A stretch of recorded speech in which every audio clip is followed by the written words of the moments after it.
মধ্যপ্রাচ্যে ইরান ও ইসরায়েলের চলমান সংঘাত নতুন করে তীব্র আকার ধারণ করেছে। এর মধ্যেই যুক্তরাষ্ট্রের প্রেসিডেন্ট ডোনাল্ড ট্রাম্প কঠোর হুঁশিয়ারি দিয়েছেন ইরানকে। ট্রুথ সোশ্যালে দেওয়া এক পোস্টে ট্রাম্প বলেন, ইরান যদি যুক্তরাষ্ট্রের সঙ্গে চুক্তিতে না আসে তবে আজ রাতেই একটি গোটা সভ্যতা ধ্বংস হয়ে যেতে পারে, যদিও তিনি এমন পরিস্থিতি চান না বলে উল্লেখ করেন। একই সঙ্গে তিনি বলেন, ইরানের নেতৃত্বে সাম্প্রতিক পরিবর্তন ইতিবাচক কিছুর ঘটনার সম্ভাবনা তৈরি করতে পারে। এই মুহূর্তকে তিনি বিশ্বের ইতিহাসের অন্যতম গুরুত্বপূর্ণ সময় হিসেবে বর্ণনা করেন। এদিকে ট্রাম্পের বক্তব্যের জবাবে ইরানের আইআরজিসি কঠোর বার্তা দিয়েছে। তাদের আনুষ্ঠানিক প্ল্যাটফর্ম সাফা নিউজের প্রকাশিত বিবৃতিতে বলা হয়, যুক্তরাষ্ট্র যদি বেসামরিক স্থাপনা হামলা চালায় তাহলে ইরানের প্রতিক্রিয়া মধ্যপ্রাচ্যের মধ্যে সীমাবদ্ধ থাকবে না, বরং এর প্রভাব অঞ্চল ছড়িয়ে আরও বিস্তৃত হবে।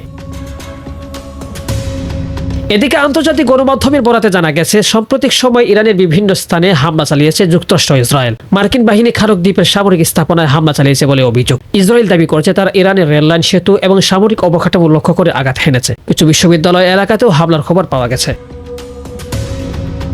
এদিকে ইসরায়েল এবং যুক্তরাষ্ট্রে পাল্টা জবাব দিয়েছে ইরান। পাল্টা প্রতিক্রিয়া আইআরজিসি জানিয়েছে তারা ইসরায়েলে অত্যন্ত 30টি লক্ষ্যবস্তুর হামলা চালিয়েছে। পারস্য উপসাগর ও হরমুজ প্রণালীতে অবস্থিত মার্কিন ঘাঁটিগুলোকে লক্ষ্য করা হয়েছে। যুক্তরাষ্ট্রের বিমানবাহী রণতরী ইউএসএস আব্রাহাম লিঙ্কনের দূরপাল্লার ক্ষেপণাস্ত্রের হামলা দাবি করা হয়েছে। এছাড়া সৌদি আরবের কিছু পেট্রিক্যাল কেমিক্যাল স্থাপনাগুলোতেও হামলা দাবি করা হয়েছে।